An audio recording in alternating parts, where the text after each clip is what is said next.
Hi guys, today we will talk about 5 things I wish I knew before I started riding motorcycles.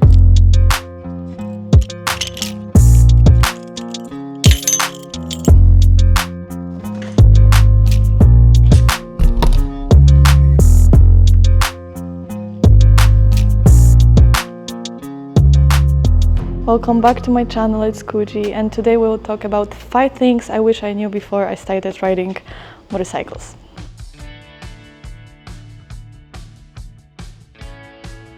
When I first started riding, I really wish I had known how important it is to choose the right gear for your style, safety, and budget as well.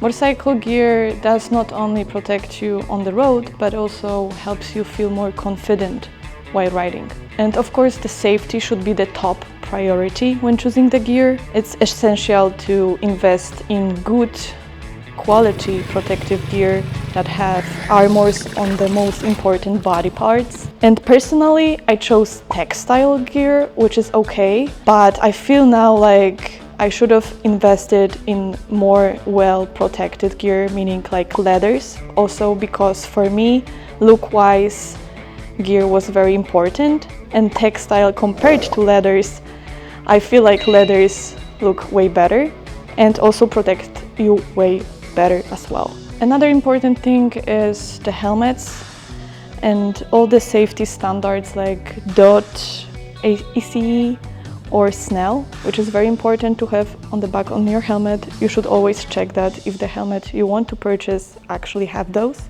before buying it. Then also, as I mentioned, it's important to buy the gear that have all the protection in the most important body parts, so that if you crash, if you fall down, all those body parts are protected. And then when it comes to budget, gear can be very expensive, but you can also manage to find good quality gear in your budget. And it's always better to spend more than be sorry later and spend that money on medical bills. And then also, as I mentioned, the look factor. If it's important to you to, I don't know, maybe record content, shoot photos with that gear on, or just feel badass, I would probably go with something more like leather rather than textile.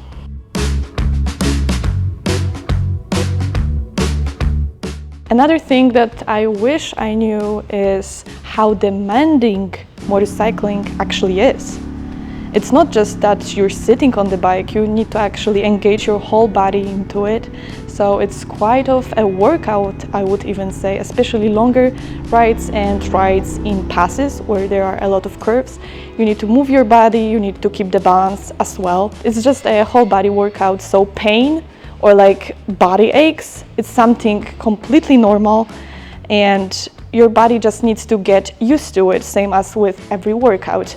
So it's gonna take time for your body to actually not feel that much pain when riding. That's something that I didn't personally know, and it caught me off guard. I was just like, oh my god, like, is my position wrong? Is something wrong? Nah, my body just had to get used to it. So working out definitely helps with that, since it builds up your condition and keeps you fit.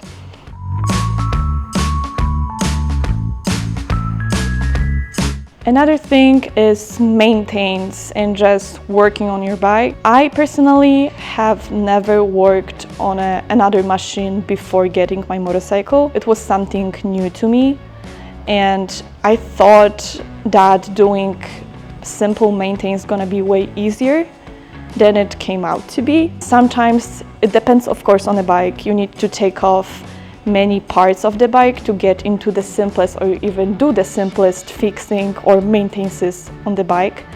It requires a lot of patience, and I'm not telling you all this to just make you feel like, oh my god, like I won't be able to do it. Nah, you will be.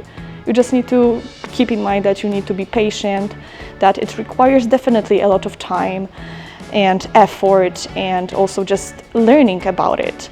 You need to spend definitely some time on like reading about your bike, but after all, you get to work on your bike, you get to know your machine well more, and it's amazing. I personally loved it. It took me a while. I had to take off all the fairings on my Yamaha R3 in order to fix it, and it did take a lot of time. I was low-key almost crying while doing it because it was so stressful for me. But at the end, I was so proud of myself and I loved the whole process. I was also so blessed to have my friends help me. So if you have someone who is experienced, maybe do it with them, at least the very first maintenance or first fixing.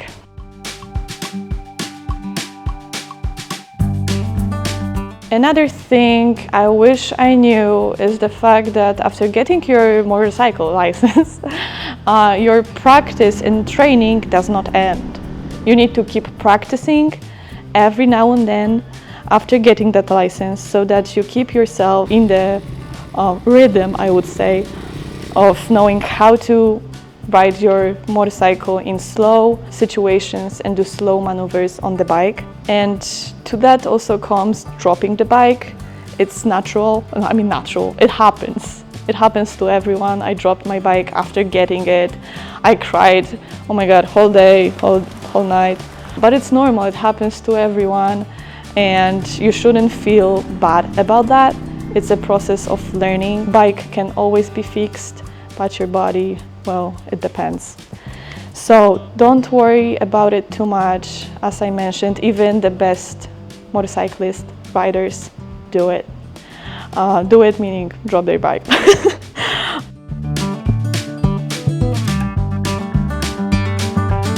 Then another thing is using the brakes, braking and ABS. When it comes to getting your first motorcycle, I would actually advise you to get a motorcycle with ABS. I got a cheaper bike that was without ABS. Maybe let's first talk about what ABS actually is.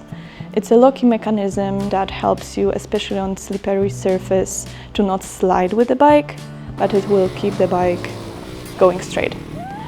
Maybe I will include here a short video about how it looks like so you can better understand what it actually is. When the driver fully applies the brakes in a vehicle without the anti-lock brake system, the brakes can lock. With ABS, when the driver fully applies the brakes, the system uses sensors to detect any brake lockup and rapidly pulses that brake to prevent it from locking. I got my R3 without ABS, and the very first practices that I did in a parking lot, it was actually wet, and because I did not have ABS, I crashed. It was my very first crash with this bike, and it was all caused because I did not have it on my bike.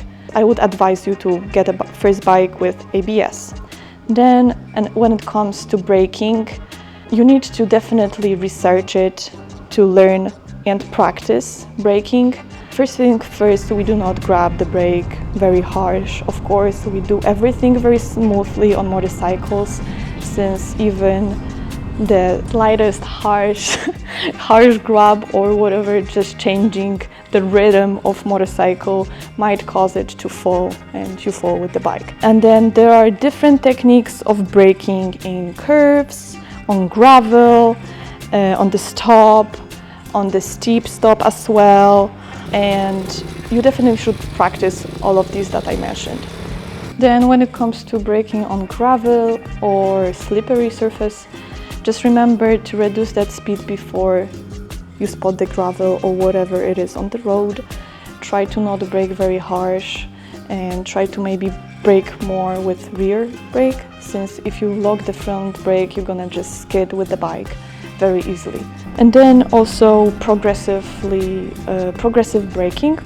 When we use the brakes, we use them very smoothly, we grab them smoothly, we release them smoothly. In any emergency situations, you should also apply that technique. You shouldn't just grab the brake out of panic. So that's another thing that you should practice in your parking lot. You can just try going with a little bit of speed and then braking and seeing how much distance it takes you to actually brake and stop the bike. Then also understanding the balance between the front and the rear brake is very important as well. You can again practice it and get used to it, and it will definitely help you in future rides. When it comes to going into the curves, usually you want to brake with the front brake beforehand and release it smoothly when you go into the curve.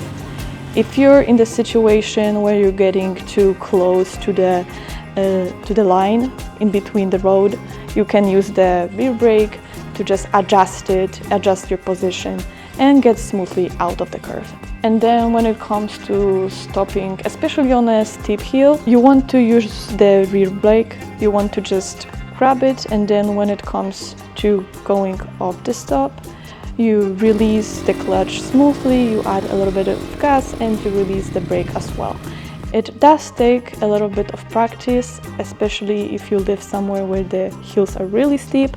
For me, I hated that at the first time because I used to release the clutch too smoothly so that my bike just kept turning off. It took me a while, but yeah, I think you got it as well. So yeah, those were the 5 things I wish I knew before I started riding. If you have personally any advices for beginner riders that you want to share, please just write them down in the comments.